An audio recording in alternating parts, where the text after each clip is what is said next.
Assalamualaikum kids. Before resuming the class, I received few queries from you guys. So let's go through those queries. So the question number one is your point here, as in the electron do not shift, they just arrange themselves. Okay, so beta, this question is raised for this diagram which I made over here. अच्छा बेटा, again I want to clear over here that at this point जो मैं आप लोगों को concept दे रहा था that was related to induced EMF. So it sorry induced EMF no sorry that was related to induced charges. Okay? So over here I was talking about the induced charges. मैंने ये concept आप लोगों को यहाँ पे सिर्फ एक induced charges से रिलेटेड दिया था कि इंड्यूस्ड चार्जेस में हमारे पास किस तरीके से चार्जेस जो है वो डिस्ट्रीब्यूट होते हैं ठीक है now so what I told you over there कि हमारे पास जो किसी भी स्केल में चार्जेस जो है वो पॉजिटिव नेगेटिव में अरेंज हो जाते हैं और उसकी वजह से हमारी दूसरी ऑब्जेक्ट भी चार्ज में इंड्यूस्ड हो जाती है ठीक है now so, before moving on to the next, let's move to the next question. But before that, it would be good to also point out over here what's the difference between ground and earth. Better for you guys have to go with the word earthing. आप लोगों के paper में जब भी word आएगा, you have to go with the earthing. आपने grounded की बात नहीं करनी. Reason, grounded वर्ड कैम्ब्रिज में सपोर्टेड नहीं है so we are not going with about grounded इसमें एक्चुअली थोड़ा सा फर्क होता है दोनों का मतलब एक ही होता है कि किसी भी आप इक्विपमेंट को जमीन के साथ कनेक्ट करते हैं ठीक है बेटा ग्राउंडेड जो होता है ना it is actually for the safety of a operator it's for for the safety of operator ठीक है मतलब आपका ऑपरेटर सेफ है ठीक है ना ऑपरेट लाइक अ पर्सन लेकिन जब हम लोग बात करते हैं earthing is use for the safety of equipment it is for the safety of equipment ठीक है तो जब भी आपने इक्विपमेंट की सेफ्टी करनी है तो आपने उसको अर्थिंग करनी थी अब इन दोनों में फर्क कुछ भी नहीं है लाइक दोनों में ही आपके पास जो है वो आपने जो किसी भी ऑब्जेक्ट की आउटर बॉडी को ग्राउंड के साथ या अर्थ के साथ उसको अटैच कर देते हैं because earth is a reservoir ठीक है but for you guys you have to go with the earth word or earthing word आपने earthing word ही यूज करना है ठीक है ना and you are not going with the word grounded ठीक है ग्राउंडेड जो है वो दूसरे वर्ड्स में देखिए ग्राउंडेड का मतलब ये भी होता है कि like whenever we use term grounded it means that कि हम किसी चीज को खत्म करें ठीक है तो let's move to the next question एक और क्वेश्चन क्या था question was that electron do not shift position in insulator. No, electrons change their position. Yeah, electron can change their position. When iron is rubbed with the scale, the electrons shift and one of the object get charged. Okay, that's a question, and it's a very logical question. But जब मैंने over here when I was explaining this topic, यहाँ पे जब मैंने experiment of electrostatic charge बताया था, I didn't explain it too much. The reason is that मैंने I was planning out कि मैं इस पे आप लोगों से एक proper इस पे एक separate video बनाऊंगा. And now the question is yes, so I'm explaining it over here. What happened over here? First of all, let's suppose I'm having a scale. Okay, I in a scale it's considered as a wooden scale. And in that scale we have it's an insulator, it's a plastic scale or wooden scale. Let's go with the plastic. चलो ये plastic scale हो गया. या आप wooden ले लो ठीक है. Now the thing is that the charge in this scale is equally distributed all over the scale. Means electron and आपके पास positive negative electron जो होंगे वो सेम अमाउंट में आपके पास इक्वली डिस्ट्रीब्यूटेड होंगे it would not be like कि आपके पास electrons या आपके प्रोटॉन्स इसमें ज्यादा होंगे ठीक है another we have a nylon अब मेरे पास नायलॉन है अब नायलॉन में भी मेरे पास पॉजिटिव एंड नेगेटिव चार्जेस है I am not going to make an electron every time so I'm just making a plus and minus sign so plus and minus sign मेरे पास ठीक है that's plus okay plus and same amount हमारे पास charges अब बेटा now I start rubbing these two मैंने क्या किया I took scale और मैंने स्केल के साथ ये नायलॉन के क्लॉथ को रब करना शुरू कर दिया अब आपको पता है कि नायलॉन में प्लस एंड माइनस चार्जेस थे और इसी तरीके से आपके जो स्केल है उसमें भी प्लस एंड माइनस चार्जेस थे okay so what happened here जैसे कि मैंने पहले आप लोगों को क्लास में बताया था कि आपके जो पॉजिटिव चार्जेस होते हैं वो मूव नहीं करते, प्रोटॉन मूव नहीं करते, इलेक्ट्रॉन मूव करते। बेटा देखो, जितना रीजन इस नायलॉन के साथ कांटेक्ट में रहेगा, ठीक है, जितना रीजन इसमें से कांटेक्ट में रहेगा, उस रीजन में से आपके जितने भी इलेक्ट्रॉन है, लेट्स सपोज नायलॉन जो है ना, उसने नेगेटिव चार्ज अट्रैक्ट कर दिया, ठीक है, या उसने नेगेटिव चार्ज स्केल की तरफ मूव कर दिया। इट डिपेंडिंग अपॉन कि नायलॉन ज्यादातर मैक्सिमम हम लोगों ने देखे कि नायलॉन जो है वो आपके पास नेगेटिव चार्ज जो है वो अट्रैक्ट कर लेते हैं। तो क्या हुआ कि नायलॉन ने, अब आप देखो ऊपर जो थे नायलॉन में, let's suppose we just have a 4 negative charges. अब यहाँ पे क्या होगा, नायलॉन के पास, हमारे पास नायलॉन के पास अब 8 negative charges, sorry 3 of the upper side जो उसके स्केल के हैं। तो 4 अपने जिसके नेगेटिव चार्जेस थे वो, और 3 जो स्केल के नेगेटिव चार्जेस थे वो। And over here we have just 4 positive charges जो कि नायलॉन के अपने थे, ठीक है। अब स्केल में क्या हुआ बेटा, स्केल में जो नेगेटिव चार्जेस लूज हो गए वहां पे उनके लिए उनको मतलब वहां पे हमारे पास कोई और चार्ज नहीं आएगा, right. Behind this still we have a positive and negative arrangement. यहाँ पे अभी भी नेगेटिव पॉजिटिव की अरेंजमेंट है, बट स्टिल ये नेगेटिव पॉजिटिव की अरेंजमेंट यहाँ पे इस जो ये पॉजिटिव है इनके साथ इनको अपने नेगेटिव ट्रांसफर नहीं करेगा, because it is an insulator. Insulator में मैं आपको ये कॉन्सेप्ट दे रहा था कि जितना एरिया आपका इन कांटेक्ट होगा रबिंग के दौरान, फ्रिक्शन के दौरान, सो उतने ही एरिया पे आपके इलेक्ट्रॉन मूव हो जाएंगे, आपके फुल स्केल के मूव नहीं होंगे। आप लोगों ने कभी कभी भी आप लोगों ने स्केल को अपने, जब आप लोग अपने हेड पे रब करते हो और उससे पे पेपर अट्रैक्ट करने की कोशिश करते हो, वो क्या होता है, वो यही रीजन होता है कि आपने जितने एरिया को के साथ आपका स्केल कांटेक्ट में होता है आपके हेड के साथ या नायलॉन की क्लॉथ के साथ, वही एरिया चार्ज होता है। वरना बेटा आपकी बॉडी जो है वो एक बेस्ट कंडक्टर है और उससे एक चार्जेस जो है वो ट्रांसफर हो सकते हैं। तो जो अगर आपका स्केल यहाँ पे आपने हाथ रखा हुआ है, यहाँ पे आपका हैंड है, तो थिंक दैट आपके हैंड से लगने, आपके हैंड के जरिए वो चार्ज नीचे की तरफ क्यों नहीं मूव कर रहा। रीजन वही आ जाता है कि जितना एरिया रब हुआ है सिर्फ वही एरिया अपने चार्जेस ट्रांसफर कर। नाउ आफ्टर दैट, अब बेटा अब आपने चूंकि ड्यूरिंग, बेसिकली हम लोग ये चीज जो है ड्यूरिंग द विंटर जो है हम लोग इसको फील करते हैं, हम इस एक्सपेरिमेंट को चेकआउट कर सकते हैं during the winter. Now what happen for here, इसके बाद क्या होगा बेटा, इसके बाद आपका जो स्केल है, आप जब स्केल को किसी भी लाइक वो है, we have a positive charges, ठीक है, एंड इसके पीछे हमारे पास पॉजिटिव एंड नेगेटिव दोनों हैं, ठीक है। तो ओके, सो इसके बाद क्या होता है बेटा, तो आफ्टर दैट आप जब इस स्केल को किसी भी पेज के करीब लेके जाते हो, तो this is a scale, okay. जहाँ जो एरिया रब हुआ है वहां पे सिर्फ पॉजिटिव चार्ज है क्योंकि उस एरिया ने अपना नेगेटिव चार्ज लूज कर दिया है। एंड जो एरिया रब नहीं हो उसमें अभी भी पॉजिटिव और नेगेटिव चार्जेस तरीके से अरेंज है।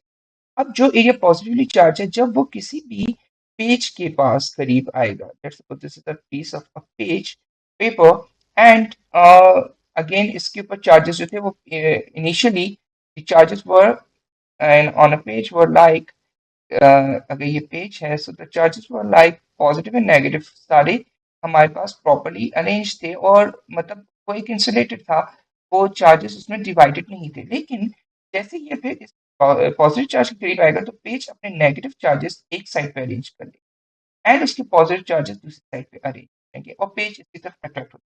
Now the thing is that these positive charges will be attracted by these negative charges जो कि पेज के नेगेटिव चार्जेस ये वाले, it will be attracted by the positive charges होते हैं जो ऊपर है। ये दोनों आपस में बॉन्ड बना लेंगे and for after some word जब ये सारे चार्जेस इन दोनों के बीच में इक्वली डिवाइड हो जाएंगे, सो फिर उसके बाद पेज की अट्रैक्शन खत्म हो। अब बात आ जाती है हमारे नायलॉन की। अब ये जो चीज़ है मैं आगे जो बता रहा हूँ ये आप लोगों की अंडरस्टैंडिंग, थिंक इज दैट कि अब क्वेश्चन तो बेटा ये भी राइज होता है कि सर हमारे जो नायलॉन का क्लॉथ था जिसमें इतने ज्यादा नेगेटिव चार्जेस आ गए थे and the number of positive charges were very less, तो उसके साथ क्या हो बेटा। The thing is that during a winter we have a dry air, हमारी एयर बहुत ड्राई होती है, और ड्राई एयर जो होती है it's you can say it's a best supporter for the charges, for the induced charges. अगर air wet होगी तो उसमें एयर मॉलिक्यूल्स के साथ हमारे पास मॉइस्चर होगा, और मॉइस्चर जो होता है वो इन चार्जेस को दोबारा से बैलेंस कर देता है और उनको एब्जॉर्ब कर लेता है, या अगर उनको कोई और लाइक नेगेटिव चार्ज चाहिए तो उनको नेगेटिव चार्ज दे देता है, क्योंकि वाटर इटसेल्फ एक रिजर्वायर की तरफ काम करता है जिससे हमारे पास अर्थ काम करता है। So after some word dry air fully dry तो नहीं है, सो उसमें थोड़ी सी मॉइस्चर होती है, तो विद द टाइम ये जो कुछ नेगेटिव चार्जेस है, ये थ्री मॉइस्चर, ये जो चार्जेस हैं वो escape कर जाए और ये दोबारा से अगेन आफ्टर सम वर्ड ये न्यूट्रल हो। ठीक है। सिमिलरली अगर आपकी स्केल ने आपके पेपर से चार्जेस अगर ले लिए हैं, ठीक है ना, तो वो तो न्यूट्रल हो गया। अब पेपर जो है वो आफ्टर सम वर्ड वो चार्जेस, वो जो है जो नेगेटिव चार्जेस ने लूज कर दिए हैं, वो चार्जेस आपके पास मॉइस्चर के जरिए, एटमॉस्फेयर के जरिए या जमीन के जरिए, जिससे हम लोग अर्थिंग कहते हैं, अर्थ के जरिए वापस रिसीव कर लेगा एंड सो ऑन, दोनों न्यूट्रल हो जाएंगे। तो कभी भी कोई चीज मुतवातिर चार्ज नहीं रहती। मैंने पहले भी कहा था कि everybody and everything will try to go into the equilibrium. Okay. तो हर चीज की कोशिश है इक्विलिब्रियम में जाना। बेटा अगर चार्जेस रहेंगे तो चीज इक्विलिब्रियम में नहीं रहेगी। तो to reach to the equilibrium हर एक अपने आप को न्यूट्रलाइज करने की कोशिश करे and this is a phenomena. So question is was that कि सर चार्ज मूव नहीं करते। नहीं बेटा, चार्ज मूव करते हैं। जैसे कि मैंने आपको यहाँ पे शो किया है कि इनिशियली पॉजिटिव नेगेटिव चार्ज से रब करने के बाद आपके नायलॉन क्लॉथ ने लेट्स सपोज सारे नेगेटिव चार्ज एब्जॉर्ब कर लिया, आपकी स्किन में सिर्फ पॉजिटिव चार्ज। अब वो पॉजिटिव चार्ज पेज को अट्रैक्ट कर, लेकिन विद द टाइम आपका स्केल, अगर लेट्स सपोज आपकी स्केल ने आपके पेपर से वो चार्ज ले लिया, तो आपका पेपर जो है वो जो उसकी जो इलेक्ट्रॉन लूज करेगा वो एटमॉस्फेयर से वापस एब्जॉर्ब करेगा एंड सो ऑन। सो ये आपके पास इस तरीके से एक्सपेरिमेंट होता है। It's an experiment of electrostatic charge. So over here I just in all the question. The first question was, sir, your point is that electron do not shift. Beta, my question, my over there, what I was saying that कि electron ये जो था that was related to induced topic. ठीक है, जैसे कि मैंने ऊपर बताया था कि एट दैट टाइम में आप लोगों को इंड्यूस समझा रहा था। रीजन में चाह रहा था मैं ये टॉपिक को एक प्रॉपर एक वीडियो दूंगा। ठीक है। सो इंड्यूस चार्जेस जो होते हैं वो आपके पास शिफ्ट नहीं होते, मतलब उसमें ये होता है कि वो अपने आप को अरेंज कर लेते हैं अपने आप को। लाइक जैसे अब ये पेपर जो है ये एक्चुअली ये इंड्यूस्ड हो रहा है, वो है the paper is getting induced. वो अपने आप को इंड्यूस्ड कर रहा है। इंड्यूस का मतलब होता है कि अपने आप को अरेंज कर देना। वो पॉजिटिव एरिया एक साइड पे अरेंज हो जाता है, negative area second side area पे अरेंज हो जाता है। अच्छा, electron do not shift position the insulator नहीं, अब पोजीशन नहीं चेंज करते। एक ही सेम ऑब्जेक्ट के अंदर इंसुलेटर अपनी पोजीशन नहीं चेंज, लेकिन ऑब्जेक्ट टू ऑब्जेक्ट जब मूव करते हैं तो यस इलेक्ट्रॉन शिफ्ट। ठीक है। आई थिंक सो अब ये कॉन्सेप्ट क्लियर हो गया होगा। Now let's back to the topic. So in last class we ended at a meter, I think so. Yes, हम दोनों ने गैल्वेनोमीटर भी पढ़ लिया था। We even talked about the voltages, हमने voltages की भी बात कर ली। Now, so charges in cells, अगर बेटा आपकी सेल्स सीरीज में है तो उस पे चार्जेस कैसे होंगे? सो जनरली मैंने एक डायग्राम भी बना ली है। ठीक है, मैं आपको ये डायग्राम भी समझाता हूँ। बेटा देखो, जब भी आप चार्जेस की बात करते हो ना, सो उनके अलजेब्रिक सम होते हैं। लाइक फॉर एग्जांपल आपको मैंने पहले बताया था कि when you are making a bigger line, so ये पॉजिटिव को आइडेंटिफाई करती है किसी भी बैटरी में, और जो स्मॉलर लाइन होती है वो नेगेटिव को आइडेंटिफाई करती है। And it would be good कि आप इसके साथ साइन लगाओ। अगर आप साइन नहीं लगाओगे सो इसके इसके नेगेटिव इम्पैक्ट होते हैं। So just look at there, this is a positive sign and इसके बाद नेगेटिव है, नेगेटिव का positive, and these cells are in a series। इसका क्या मतलब है बेटा? Like if you have a cell, let have cell here,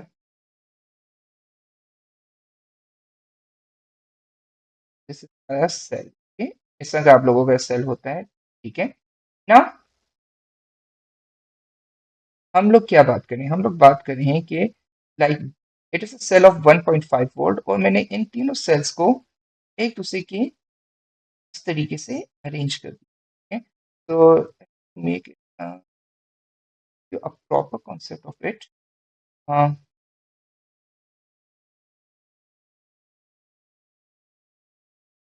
Okay. तो जैसे कि आप सब बच्चे जानते हैं कि जो हेड वाला एरिया होता है सेल में, it's denote a positive area, और ये वाला एरिया जो होता है negative, and this is a positive and this is side is a negative, this is a positive and this side is a negative, and consider that each cell is 1.5। Okay, हमारा हर cell 1.5 volt. Now अब बेटा जब भी आपके पास cell series में connected होंगे तो इसमें आपने तीनों वोल्ट्स को ऐड कर लेना है। Just do an algebraic sum, 1.5 plus 1.5 plus 1.5 is 4.5। ठीक है। नाउ अगर आपके पास जो सारी हमारे पास अरेंजमेंट थी इन सेल्स की, अगेन मैं इसको थोड़ा सा बनाता हूँ। अगर मेरे बच्चा मैं सेल्स की अरेंजमेंट ऐसे कर लेता हूँ कि इनमें से एक सेल जो है वो रोटेट हो जाता है, करेक्ट? तो it is rotated one. Okay, अब अब आप इस सेल के अरेंजमेंट को देखो तो इट्स लाइक कि ये वाला एरिया नेगेटिव है, ये पॉजिटिव है, ये नेगेटिव है, दिस साइड इज पॉजिटिव, ये पॉजिटिव है एंड ये नेगेटिव। बट अगेन सारे cells 1.5 volt. Okay, again they are of 1.5। तो इन दैट कंडीशन आप जब इसको ऐड करोगे सो जस्ट आप लोगों के लिए इजी वे ये होता है, लाइक आप किसी भी एक साइड से, लाइक अगर आप right left to right move करें तो आप इनको ऐड करना शुरू कर दो। तो 1.5 प्लस 1.5 इज 3। लेकिन बेटा ये सेल उल्टा है, तो ये वाला cell is actually cancelling out this cell, एक सेल को कैंसिल कर रहा है। तो the total voltage for this cell is only 1.5 volt, but upper side that was 4.5। okay, correct? तो अब इससे ये आप लोगों को कॉन्सेप्ट में समझाना चाह रहा हूँ कि अगर सेल्स एक ही सीरीज में एक तरीके से लगे होंगे तो वो ऐड ऑन होंगे, अगर उनमें से एक भी सेल ऑपोजिट डायरेक्शन में लगा होगा तो वो नेगेटिव हो जाएगा। सो बेटा अगर मैं अपर वाले डायग्राम, अपर वाले जो हमारा सेल अरेंजमेंट है उसका मैं डायग्राम बनाना चाहूंगा तो it would be like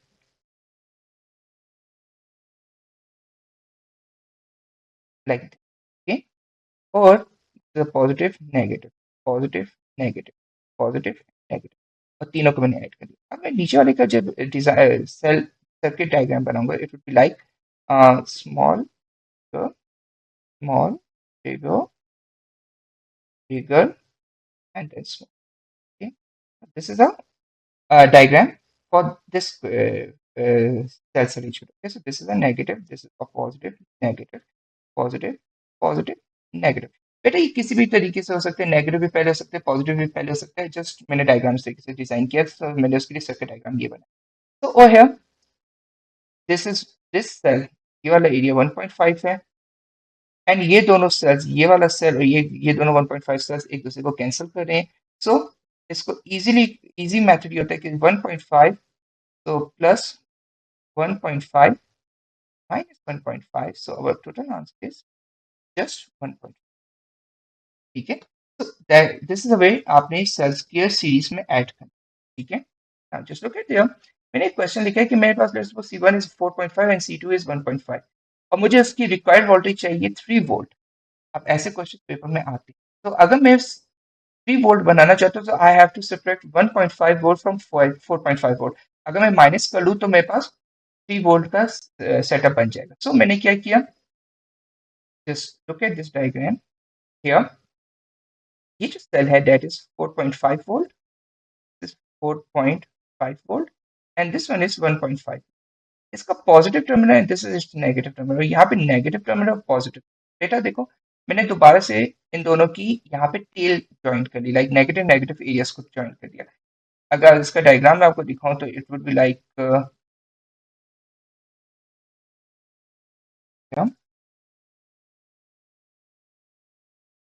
it is like diagram ऐसे। ठीक है, सेल्स जो है वो ऑपोजिट डायरेक्शन में एक दूसरे अटैच, करेक्ट? तो इन दैट कंडीशन आपके पास जो सम होगा दोनों का that would be equals to 3 volt। Okay, now one more question, the question is saying that we have a 3 volt, so this is a positive 3 volt। बेटा it would be easier, एक और आप लोगों को शॉर्ट ट्रिक भी बताता हूँ।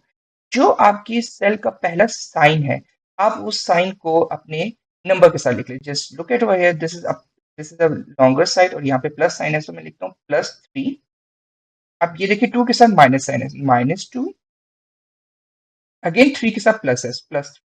So this will become 3 plus 3 6 minus 2 is 4 volt। So the answer is 4।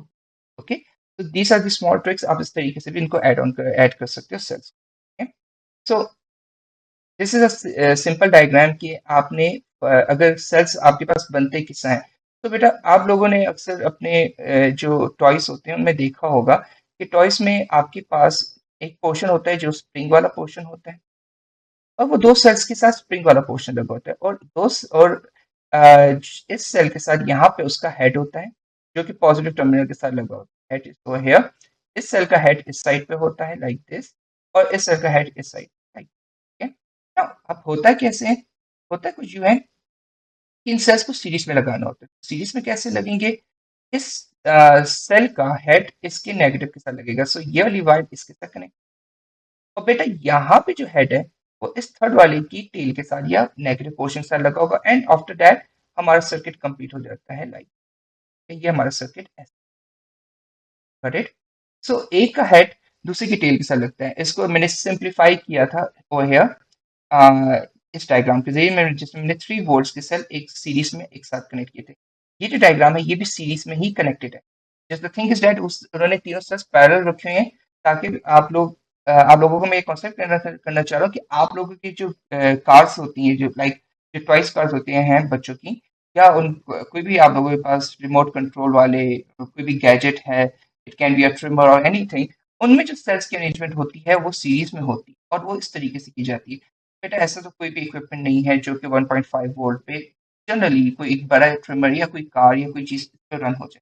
तो अगर आप देखो अक्सर कार्स के अंदर 6 सेल्स लगते हैं, 6 सेल्स जो होते हैं 1.5 वोल्ट, तो रफली वो जो होता है वो 9 वोल्ट का चार्ज दे रहे होते हैं, वो 9 वोल्ट पे चार्ज, तो दैट्स व्हाई ये इस तरीके से अरेंज की। Okay, go ahead for a try car.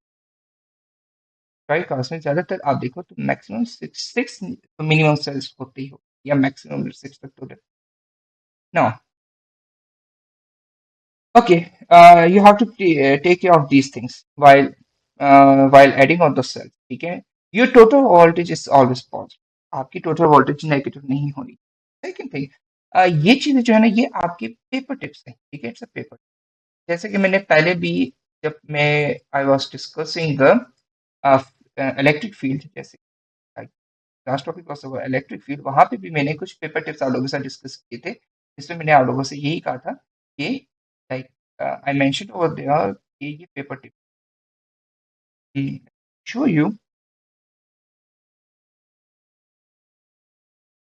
Like over here it's mention that these are the paper tips. Paper tips का मतलब ये है कि यह आपने याद रखने वाली चीजें हैं, ये सिर्फ अंडरस्टैंडिंग वाली चीजें हैं। सो ये अंडरस्टैंडिंग आपकी होगी, सो ये पेपर्स में आपको help out. Get back to topic.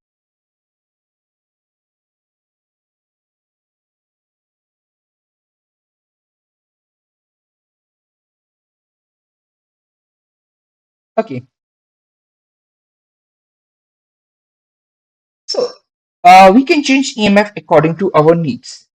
Here, the word EMF means electromotive force. It means that we are talking about the energy provided by the source. Means cell से जो energy provide की जाए, yes, sorry, the energy provided to the source from a battery. I'm talking about that energy. हम उसको अपनी need के लिहाज से change कर सकते हैं. Like for example, if I'm having a cell of 5 volt और मुझे उसको ऑपरेट करना है 3 वोल्ट पे, तो मैं उसको 2 वोल्ट के साथ जो है एंटी सीरीज में लगा लूंगा, सो मेरे पास 3 वोल्ट का करंट प्रोड्यूस हो जाएगी। If I want to run any object in a 3 volt और मेरे पास 5 वोल्ट का सेल है, I can go with this. Current in series circuit remains same, आपके पास करंट हमेशा सीरीज में सेम रहती है। बेटा ये जो कॉन्सेप्ट है दिस, इसकी मैं आप लोगों को बाद में शॉर्ट ट्रिक बताऊंगा कि आपको कैसे पता चलेगा कि when your current is dividing और व्हेन योर वोल्टेज और potential difference is going to be divide. वो मैं आपको इसके कॉन्सेप्ट बाद में। डिसएडवांटेज, बेटा इसका सबसे बड़ा डिसएडवांटेज जो है, अगर मैं सेल्स को सीरीज में रखता हूँ, तो वो ये है कि अगर मैं आपको ऊपर डायग्राम में भी दिखाता हूँ, let's suppose if something happen to one of the cell, like मेरा ये वाला सेल बेटा किसी तरीके से जो है वो ब्रेक डाउन हो गया, डैमेज हो गया, तो ये बीच में से सर्किट ब्रेक डाउन, ठीक है। अगर इनमें से एक भी सेल डैमेज हो जाता है आपके पास सीरीज में, तो वो पूरा सर्किट ब्रेक, ठीक है। सो go ahead wrote that if one cell fails, circuit break, ठीक है। So one of the disadvantages is that if one cell fails, circuit break. Like for example, here this is a circuit and it's turning on some lamp, like for example it's a small lamp, इस circuit के साथ connected. बेटा देखो सारे sales properly charge थे और सब काम करते, एकदम से ये वाला सेल ब्रेक डाउन, डैमेज हो गया। अब चूंकि ये सेल डैमेज हो गया है, तो इसको आप ऐसे कंसीडर करो कि आपके पास सेंटर में यहाँ पे कुछ रहा ही नहीं है। तो ओके, सो आप देखो इसके से समझो सेंटर में कुछ रहा ही नहीं। अब अब ऐसे में आपका सर्किट जो है वो तो ब्रेक डाउन हो चुका है। देखिए यहाँ पे तो यहाँ पे बीच में you have a question mark. जिस सर्किट कंप्लीट नहीं हो रहा, वाइर्स कनेक्टेड नहीं है, सर्किट चलेगा कैसे? तो दैट्स वाई अगर एक भी सेल ब्रेक डाउन हो जाता है, डैमेज हो जाता है, फेल्स हो जाता है, सो आपका पूरा circuit. Let's talk about the cells in parallel circuit. बेटा सेल्स जो होते हैं इसमें अगेन वही वाली कॉन्सेप्ट है कि voltage will remains, voltage is going to remain same, ये नहीं चेंज होगी। इसका कॉन्सेप्ट मैं आपको इंशाल्लाह द चैप्टर ऑफ करंट जब हम लोग ओम्स लॉ पढ़ेंगे, सो मैं ये कॉन्सेप्ट आप लोगों को उस वक्त कि ये आप लोगों को ये शॉर्टकट्स कैसे याद रहेंगे। Okay, now let's suppose if we V total is 1.5 volts. अच्छा बेटा, you have in the parallel circuit, you have to keep in your mind that if you are connecting two cells, the two cells should be of the same voltage or same EMF. उनका EMF same होना चाहिए, different नहीं होना चाहिए। अगर EMF different होगा, like for example, if I'm having two cells, let us make a diagram over here,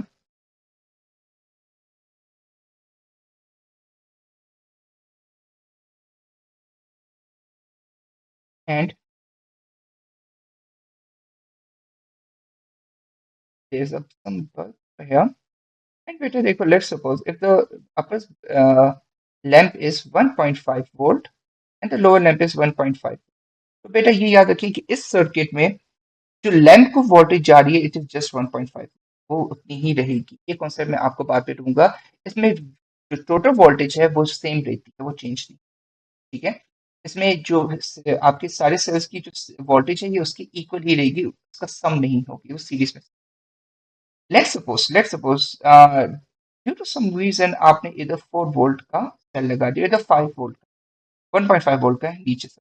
तो बेटा होगा ये कि यहाँ से 4.5 वोल्ट से एनर्जी 1.5 वोल्ट में जाएगी और वो इस सेल को फेल करवा देगी, तो ब्रेक। ठीक है, सो दैट्स व्हाई हम लोगों ने we have to make sure that both cells are of equal powers. यहाँ पे से मैंने लिखा है cells of equal EMF must be used in a circuit. अगर एक भी सेल की वोल्टेज बढ़ गई तो आपका जो सर्किट है, आपका जो सेल है, दूसरा सेल उसको डैमेज कर। ठीक है, तो uh, so so okay, so over here, just look at here. So, as I mentioned over here, the cell of the equal EMF must be used in a circuit. Different EMF should not be used. If, like, for example, if you are using a higher EMF, the high EMF will transfer its in voltage to the low EMF, which what it will do, it will burst the cell, को damage कर देगी। ठीक है, so अब बेटा combined EMF में क्या होता है कि your both cells should be of same। अच्छा बेटा, इसमें होता क्या है, like for example, अगर मेरा ये cell, like for a time आप कंसिडर करें कि अगर सारी पावर अपर सेल से जा रही है, सो जो लोअर सेल है वो अपनी जो जो अमाउंट ऑफ एनर्जी यहाँ से ड्रेन होगी, ये लोअर सेल उतनी एनर्जी ऊपर ट्रांसफर करेगा। और इससे भी इजी ये है कि लाइक अगर आपका बल्ब जो है वो 1.5 वोल्ट का है, सो 0.75 वोल्ट यहाँ ऊपर वाले सेल से जा रही है, 0.75 वोल्ट नीचे वाले सेल से जा रही है। मीन्स दोनों cell at till the end वो इक्विलिब्रियम में रहेंगे। तो ऐसा एक भी सेल ऐसा नहीं होगा जिसकी पावर ज्यादा होगी या कम होगी। ठीक है, तो the voltage will remain same. Voltage is not changing. The total voltage will remain same, but the current can be changed according to the need. If you need a more current, so yes, the energy can be changed. Okay? Over here, I just explained the same diagram जो कि मैंने यहाँ पे बनाया। आप देखिए इधर I use a 5 volt bulb battery, and नीचे भी मेरे पास 5 वोल्ट की ही बैटरी है, एंड वो एक बल्ब को टर्न ऑन कर रहे हैं। ठीक है, तो it's a 5 volt bulb, got it. So and if the bulb is of 5 volt और वो 1 एम्पेयर चार्ज यूज कर रहा है, सो वही वाली बात एक्सप्लेन कर रहा है। ये बेसिकली कूलम्स चार्ज को भी मैंने सारी यहाँ पे आपको एक्सप्लेन कर रहा हूँ।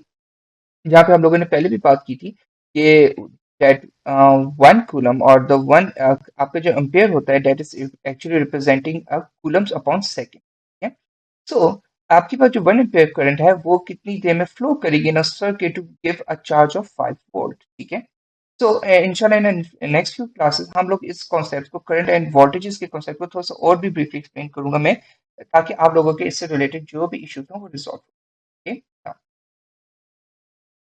Now, what are the advantages of the cell if of connecting a cell in a parallel circuit? So, number one, they are long life. उनकी लाइफ बहुत बड़ी होती है। Reason is that आपका पहले लेट्स सपोज अगर आपका अगर सर्किट में वो है, तो क्या दिस सर्किट अगर एक सेल लगा होता है 1.5 वोल्ट का, अगर वो 30 मिनट्स में ड्रेन होता है तो टू सेल जब लगेंगे तो वो वन और लेंगे।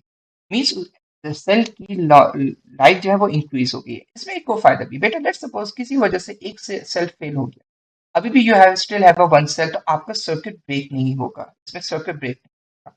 रीजन, अगर देखो मेरे बच्चे यहाँ से मैंने ये circuit break, breaking circuit, still मेरा सर्किट कंप्लीट हो रहा है, तो मेरी करंट पास ऑन होगी। तो ये रीजन होता है कि इसमें एक सेल अगर ब्रेक भी हो जाए तो हमारा सर्किट ब्रेक नहीं होगा। Got it? तो दे आर इनकी लाइफ लॉन्ग होती है। If one cell fails the other keeps the circuit working. Now let's talk about the voltmeter. अब voltmeter क्या होता है? तो voltmeter, अब voltmeter जो होता है वो it is used to measure the voltage. अब बेटा इसको हम लोग adaptive galvanometer भी कहते हैं। Why we call it adaptive galvanometer? Because you just go with the galvanometer. Galvanometer is used for measuring the current. अच्छा, अब बेटा adaptive galvanometer क्या होता है कि if you are connecting the galvanometer parallel to the circuit, तो वो in that condition वो आपके पास जो है वोल्ट आपको मेजर कर। So number one, it is use to measure the voltage. आपने इसको पैरेलल में कनेक्ट करना है। Reason why we are connecting it in a parallel, like for example if I'm having a battery over here, this is a bulb, and I will connect the voltmeter parallel to the bulb। ये पीछे reason क्या है बेटा? voltmeter has a high resistance. Its resistance is very higher or more if you connected it in a series, so ये आपका एक किस्म का सर्किट कंप्लीट होने नहीं देगा। So that's why we have to connect a voltmeter in a parallel to the uh, equipment for which we want to find out the voltage or potential difference. ठीक है? So again, the positive terminal of the voltmeter is connected to the nearest positive point of a battery. Like over here, if this is a positive portion of a battery, so this is going to be the positive part of a voltmeter. Okay. Now, uh, like जैसे कि हमने आपको वहां पे दिखाए थे, M metre voltmeter भी same इसी तरीके। Just this is a diagram of a voltmeter. Let's suppose if I want to measure the I want to measure the voltage and a current of a bulb, तो मैं उसके उसका circuit diagram कैसे bulb, okay, now with a bulb over this side, let's suppose I use meter over here, and a meter this side, this side is going to be a positive one क्योंकि मैंने ammeter की positive side से negative side, and I will connect voltmeter parallel to the bulb, and the positive side of voltmeter will be okay. So this is a diagram. If I want to find out the voltage and the current of the bulb, तो उसके लिए ये circuit है। Now, types of voltmeter again, better it can be a single moving coil। Single moving coil में जो होता है आपके पास अपर स्केल जैसे हो सकता है 0 to 10 volt, and lower scale हो सकता है 0 to 5 वोल्ट। मींस जो आपका अपर स्केल है उसकी स्मॉल डिवीजन 0.2 वोल्ट है, और नीचे जो स्केल है स्मॉल स्केल उसकी डिवीजन है 0.1 volt. Means it is more sensitive. नीचे वाला स्केल आपके पास मोर सेंसिटिव है, it's a more sensitive one, and जो आपका ऊपर वाला स्केल है वो लेस सेंसिटिव है। मीन्स वो आपको वोल्टेज ज्यादा शो करेगा। नीचे वाला जो स्केल है वो आपको लोअर वोल्टेज ज्यादा, मतलब लोअर वोल्टेज है तो उसमें आपको प्रिसीशन के साथ वैल्यू देगा। सो अगेन इसका वही मेथड होगा कि how you are going to use the wall metre.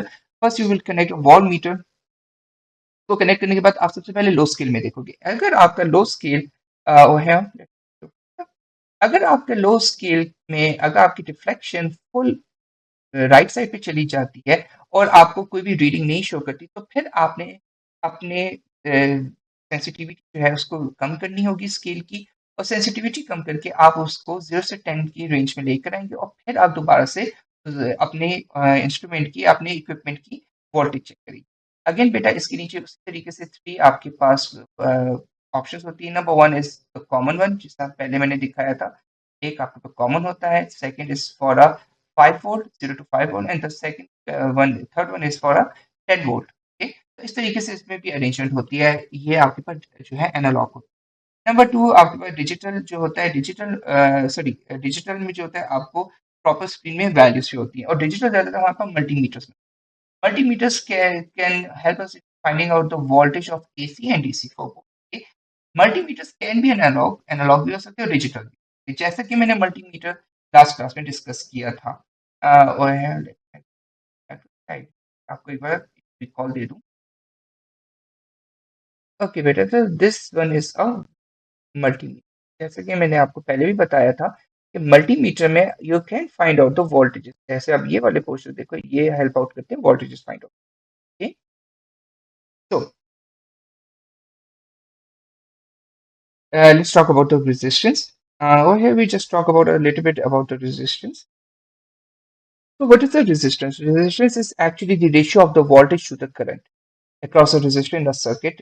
That's a general definition for a resistance. अब बेटा resistance जनरली एक ऐसी टर्म है जो स्टूडेंट्स को बहुत ज्यादा कंफ्यूज करती है कि sir what is a resistance, means आप किसी चीज को रेजिस्ट करें, आप किसी चीज के अगेंस्ट जा रहे, like consider that this is a some path, okay, and over this part we have some obstacles, like ये कुछ stones हैं या कुछ obstacles, okay, and you want to cross this area, okay. Thing is that ये जो stones है, consider these stones as a resistance, ठीक है, and let's suppose over here I just want a let's suppose you have some object or something which is of some mass of, let's suppose, 100 kg. एक चीज है जिसका मास है 100 kg, और 100 kg का object है, ठीक है। Now the thing is I just wanted कि आप लोग इस ऑब्जेक्ट को यहाँ से इधर से इस एरिया की तरफ shift. The thing is that if I increase the man force, अगर मैं मैन फोर्स इंक्रीज कर देता हूँ, मैं ज्यादा लेबर्स यूज करता हूँ या ज्यादा बंदों से कहता हूँ कि आप मेरा सामान उधर लेके जाए, द थिंग इज दैट यहाँ पे एक इस एरियाज पे, ये जो एरियाज हैं हमारे पास, this one, ये जो एरियाज है, ये वाला एरिया हो गया, इन एरियाज में हमारे पास थोड़ी सी ज्यादा जो होगी, मतलब यहाँ पे हमें एक रिस्ट्रिक्शन होगी सामान को मूव करने में जब लोग ज्यादा हो जाए, ठीक है। सो अब ये जो मैंने जो मैन फोर्स इंक्रीज की थी, man force, consider this man force as a current, this man force is a current, जो कि जितनी भी मैन फोर्स बढ़ेगी, तो मेरा ऑब्जेक्ट तो मूव कर रहा है लेकिन उसको हर्डल ज्यादा फेस करनी पड़ी, उसके लिए रेजिस्टेंस बढ़ गई, ठीक है। तो अगर देखें बेटा, यहाँ पे जो मैंने मैन फोर्स इंक्रीज कर दी तो उसकी वजह से कोई इशू भी आएगा। अब यहाँ पे जो मैन फोर्स की ट्रैवलिंग होगी, मूवमेंट होगी, वो स्लो हो जाएगी, ठीक है। तो you can say that due to the resistance, और मैंने मैन फोर्स जब बढ़ाने की कोशिश की है, सो मेरे पास जो करंट है वो, या मूवमेंट जो है वो स्लो डाउन हो गई, ठीक है। Okay, now let's suppose if I am taking some heavier person और हेल्थियर पर्सन, और वो मेरा ये कुछ ही बंदे मेरा सामान मूव करवा देते हैं, सो मैं इसको कह सकता हूँ कि मेरे पास कम बंदों ने ज्यादा सामान लेके चले गए। इट मीन्स दैट कि उन्होंने वर्क डन ज्यादा किया, तो जो वर्क डन हुआ है इस सामान पे, दैट इज अ जूल्स, जो कि हमारे पास वोल्टेज इसको डिफाइन करिए, means the work done by a charge is known as a voltage. अगर देखो बेटा, मैं वर्क डन चार्ज कम रखता हूँ और वर्क डन ज्यादा करता हूँ, और दिस पार्ट, मतलब मैंने चार्ज जो है, लोग जो है वो कम रख दिए हैं, करंट जो है लोग हैं वो कम रख दिए हैं, और उस लोगों पे वर्क डन ज्यादा कर दिया, तो मेरे पास इजीली मेरे पास ये 100 केजी ऊपर की तरफ मूव कर जाएगा। लेकिन अगर मैं अमाउंट ऑफ पीपल बढ़ा देता हूँ, तो मेरे पास वोल्टेज जो है जो ऊपर वर्क डन, जो ऊपर की तरफ मेरा वर्क जा रहा है वो स्लो हो जाएगा, because here we have a resistance, यहाँ पे मेरे पास रेजिस्टेंस है। This is known, this concept is actually explaining the current, the voltage, ठीक है। So the resistance is equals to V upon I, that is the voltage upon current. The unit of the resistance is ohms. It is represented with the help of this symbol. It's just like a simple straight line, hai, then a small cup like this, or small oval, and this. Okay, so this is an ohms is the symbol. Okay, beta, this is a scalar quantity. If you want to find out the current, you can use a formula I is equals to V upon R. If you want to find out a voltage, you can use I V is equals to I R. अब बेटा देखो अब तक के लिए we came to know about few formulas. Number one, charge. Charge is equals to n number of electrons times charge on electron. Number two, current. I is equals to Q upon T, charge upon time. We came to know about the voltage. V is equals to work done upon charge. तो अब बेटा हमारे पास एक new formula भी आ गया है which is V is equals to I R, or I is equals to V upon R. Okay, so these are the formulas. अब बेटा ये जो फॉर्मूला है इसको हम लोग फ्यूचर में इसको हम लोग कहेंगे ये ओम्स. Okay, ये ओम्स लॉ भी. So we will discuss this in next class. Okay, so resistance is opposite or is the opposition to the current in a circuit. Again वही वाली बात बेटा, अगर हर्डल ज्यादा होंगी तो करंट कम पास होगा, क्योंकि जो मैन फोर्स है उसके लिए मूवमेंट के लिए जगह नहीं है. ठीक है, if you are increasing a man force तो आपका वर्क डन नहीं पूरा होगा. तो याद रखो कि करंट और रेजिस्टेंस हमेशा एक दूसरे के opposite. Now let's go with some example. Oh, here I put some resistor over here, and I don't know the resistance across this resistor. मुझे इसकी resistance नहीं. So this is a resistor over here. Okay, and the current which is flowing from here is 0.5 ampere, and the voltage is 4.5 ampere. So I just use the formula R is equals to V upon I, and I find out the resistance, that is 9 ohm. Similarly, आपके पास आप देखिए यहाँ पे भी I use the same formula, but I just increase the ampere current. मैंने current को थोड़ा सा बढ़ा दिया, उसकी वजह से क्या हुआ, मेरी रेजिस्टेंस कम हो गई. मीन्स मेरी हर्डल्स कम है और मेरी मैन फोर्स इंक्रीज हो गई, सो वो इजिली वर्क डन कर पा रही. तो this is a way to solve a question related to this.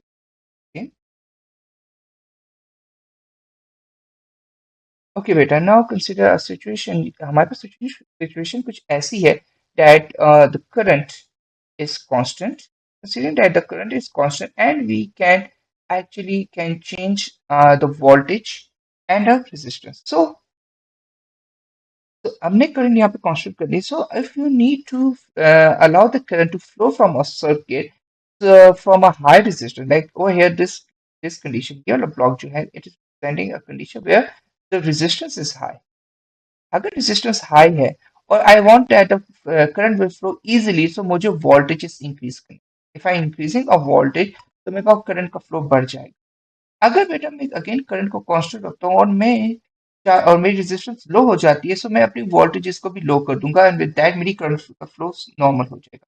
जैसे कि आपको फॉर्मूला याद होगा, V is equals to I R. Our I and R are directly proportional to one another. If you increase the V, your R will increase. If you decrease a V, your R will decrease. Okay. Now, some factors related to the resistance. So, beta, generally we have a four factors. Number one, length. Number two, the cross-sectional area of conductor. Number three, material, which is also known as resistivity. And number four is temperature. Okay. बेटा, if you are increasing a length, अगर आप किसी भी चीज की length बढ़ाओगे तो उसमें number of hurdles increase होते रहेंगे, रेजिस्टेंस इंक्रीज होती रहेगी. तो अगर आप लेंथ बढ़ाओगे तो आपकी रेजिस्टेंस जो होगी वो बढ़ेगी. Well, when you talk about cross sectional area, अगर आप एरिया की बात करते हैं, if you have a one thick wire and अंदर इज अ थिन वायर, तो याद रखें कि आपकी जो थिक वायर है उसकी रेजिस्टेंस कम होगी as compare to a thin wire. Reason, क्योंकि इसमें आपके पास हर्डल्स कम है, इसमें हर्डल्स कम है as compare to this one. इसके हर्डल्स चार्ज को ट्रेवल करने में कम करेंगे. तो more length means more resistance, more area means less resistance. So here I made there's a diagram related to the resistance. As we increase the area, so electrons are are able to freely move from one place to another place. But over here, when I just reduce the area, or I make a thin wire, so over here the electrons are not too much free to move easily inside the this thin wire. Okay, now let's talk about the resistivity. Okay, beta, one more thing. uh, formula for this okay वो भी हम लोग resistivity का formula भी है so we will talk about it because now it's a little bit important to know the formula of the resistivity आपके syllabus में नहीं मेंशन लेकिन इससे रिलेटेड क्वेश्चंस आपके पास पेपर में आते हैं तो resistance also depending on the type of a material for example अगर मैं टाइप्स की बात करूँ तो सिल्वर मेरे पास सबसे good conductor silver is a very good conductor उसकी सबसे लो रेजिस्टेंस है उसके बाद सेकंड नंबर पे हमारे पास कॉपर आता है वो बेस्ट रेजिस्टेंस है और वो चीपर भी है but that is why we are in our daily life things. We find out a copper wires like the charger wires. They are made up of copper. हमारी जो डेली अप्लायंसेस है like fan in सब की wires copper की होती है और सबसे बेस्ट हमारे पास सिल्वर होता है but the thing is that silver जो होता है वो जल्दी जो होता है वो हमारे पास corrode हो जाता है वो डैमेज हो जाता है तो we go with the copper okay now so till yet, where we find out that our resistance is directly proportional to the length. If you increase the length, your resistance will increase. If you increase the area, your resistance will decrease. So we just came across with a formula. This is a formula of resistance where this sign is जो रो का sign है, this row is defining the resistivity.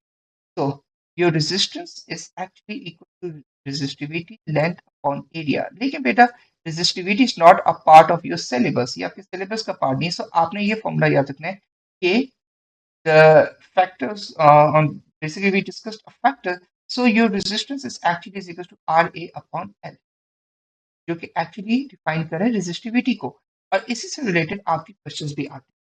Okay? Now let's talk about the temperature. बेटा for a conductor, mostly when we're talking about a temperature, हम लोग resistance के वक्त conductors की बात करें. If you increase the temperature, then your resistance increases. More temperature means more resistance. If के पीछे reason क्या है? The reason is that, like for example, if I have the reasons.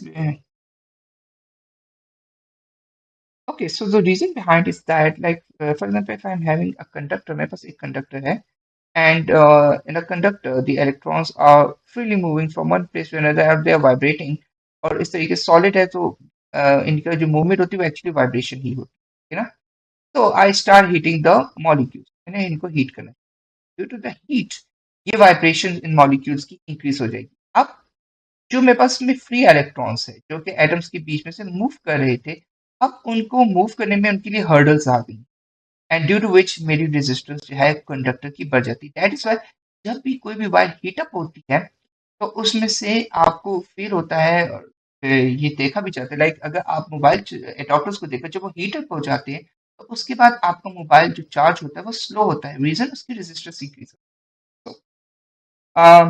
these are few examples related to the resistance. Here I consider a length. If I'm increasing a length while keeping the area constant, the resistance increases by 2 times. Okay. अगर मैं length को half करता हूँ तो resistance half हो जाती है. If I keeping a length same, I'm not changing the length and the keeping a area same, तो मेरी resistance same रहती है. Means I'm explaining these two example with respect to this one जो इसकी पहले लेंथ थी अगर मैं उस लेंथ को डबल कर देता हूँ तो किसी भी ऑब्जेक्ट की रेजिस्टेंस डबल हो जाती है if I half the length of this L इस एल की मैं लेंथ हाफ करता तो उसकी रेजिस्टेंस हाफ हो जाती है सिमिलरली अगर जो मैंने ऊपर एरिया डिफाइन किया बेटा अगर उस एरिया को मैं डबल कर देता हूँ तो मेरी रेजिस्टेंस जो है वो 2 टाइम्स जो होगी वो कम हो जाएगी मीन्स हाफ हो जाएगी अगर मैं एरिया को हाफ कर देता हूँ मीन्स एरिया डिवाइड बाई 2 कर देता हूँ फिर resistance double and this is the end of this topic. In next class, we will talk about the Ohm's law.